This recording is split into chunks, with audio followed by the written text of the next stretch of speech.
Olá, crianças, tudo bem com vocês? Hoje teremos uma aula de história, a formação da América Portuguesa. E o tema da aula de hoje é a frágil presença portuguesa. Pioneirismo português. Desde o final da Idade Média, os monarcas portugueses buscavam ampliar os horizontes comerciais. Localizados estrategicamente numa península, abastecidos de bons portos e navegadores experientes, os portugueses desempenharam papel fundamental no processo de expansão marítima europeia.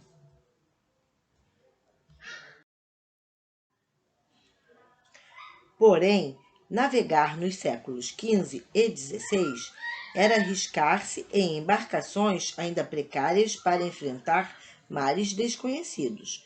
Acrescenta-se ainda que, à época, era muito comum acreditar que o mar fosse habitado por várias formas de monstros.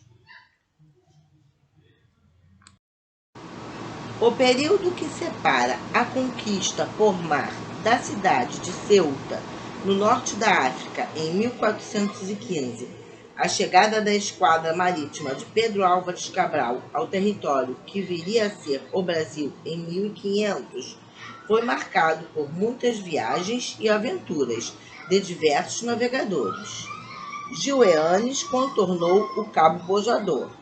Bartolomeu Dias alcançou o Cabo das Tormentas e Vasco da Gama chegou em 1492 às Índias.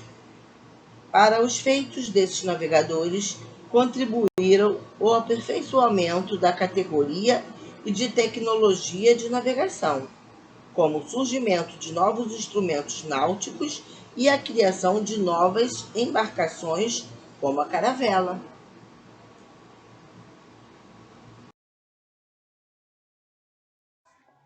A viagem que resultou na chegada dos portugueses às terras que viriam a formar o Brasil começou em março de 1500, quando a esquadra partiu do porto de Restelo, na cidade de Lisboa, em Portugal.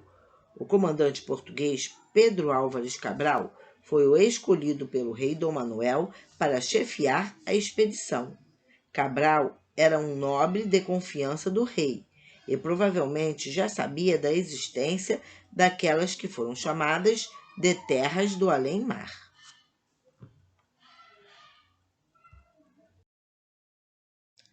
A chegada à América. Navegadores experientes, alguns portugueses, estavam convictos de que, rumando para o sudoeste, as embarcações saídas de Lisboa seriam conduzidas pelas correntes marítimas e pelos ventos em direção a novas terras. Assim, em 22 de abril, pouco mais de um mês e meio após a partida, a esquadra de Cabral desembarcou na costa do atual estado da Bahia e encontrou diferentes grupos indígenas habitando o local. Começava ali um processo de domínio, conquistas e intercâmbio cultural entre europeus e nativos das terras da América.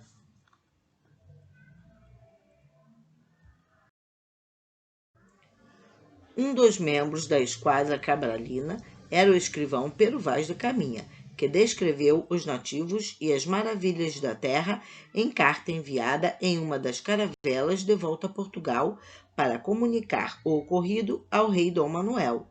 As demais embarcações partiram em direção a Calicut, nas Índias.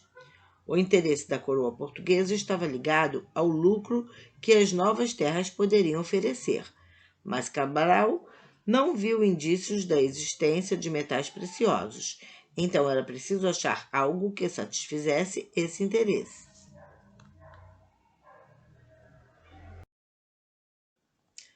O pau-brasil, a riqueza natural. Logo que os portugueses chegaram às terras que formariam o Brasil, a coroa não tinha recursos para financiar a colonização. Dessa forma, o objetivo de Portugal continuava sendo a obtenção de riqueza proveniente do comércio de mercadorias da África e das Índias.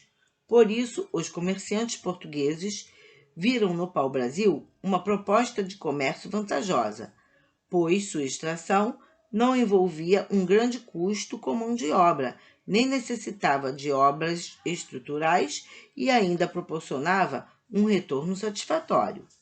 Nessas terras havia grande quantidade dessas árvores, principalmente na região da Mata Atlântica, entre os litorais dos atuais estados do Rio Grande do Norte e Rio de Janeiro. O pau-brasil tinha muito valor na Europa. Sua madeira, de ótima qualidade, era usada para a confecção de móveis e fornecia um corante bastante usado na fabricação de tecidos.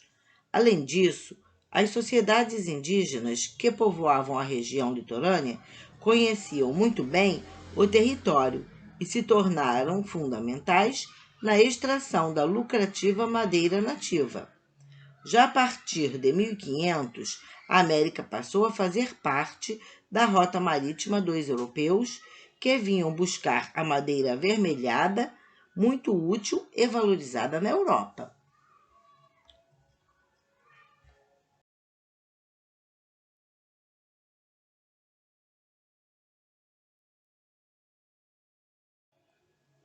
Entre 1500 e 1530, a extração do pau-brasil foi o recurso natural mais explorado nas terras que veriam a formar o Brasil.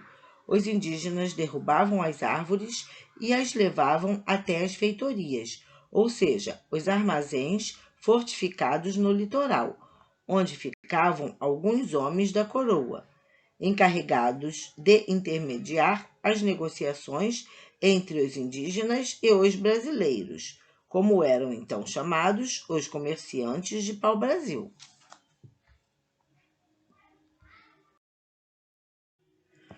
O negócio que envolvia o pau-brasil era altamente lucrativo para os portugueses, pois eles trocavam com os indígenas produtos como espelhos e machados pela madeira. O trabalho dos indígenas foi muito importante para a atividade econômica desenvolvida nas terras que hoje formam o Brasil.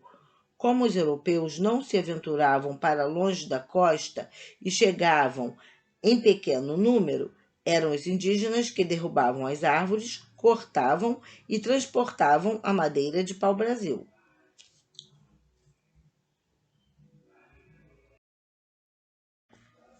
Expedições de reconhecimento. Quando tomou conhecimento das terras descobertas por Cabral, o rei de Portugal não tinha interesse em colonizar a nova terra, pois isso demandava povoamento e organização política e econômica da região. Naquele momento, Portugal estava interessado no comércio de especiarias asiáticas e dedicou pouca atenção às novas terras, enviando apenas expedições de reconhecimento do novo território. As primeiras expedições receberam o nome de expedições exploradoras. A primeira chegou ao litoral em 1501, comandada por Gaspar de Lemos e Américo Vespúcio. O objetivo era fazer uma exploração geográfica do litoral.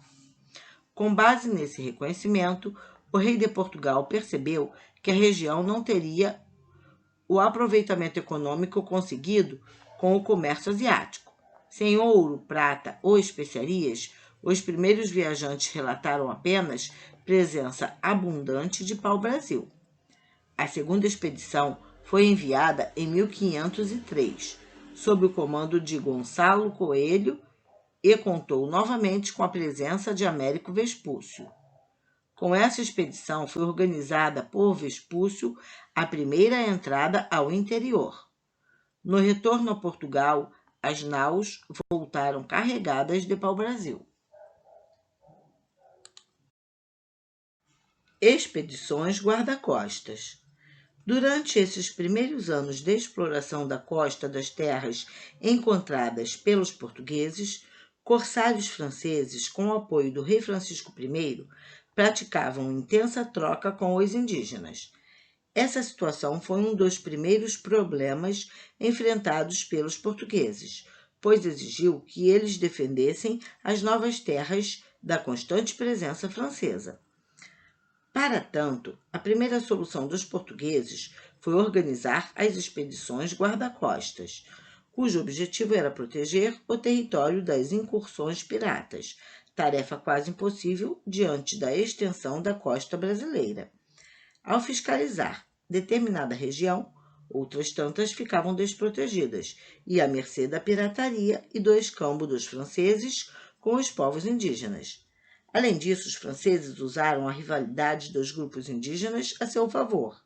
Aliaram-se aos tupinambás para combater os tupiniquins, que eram aliados dos portugueses.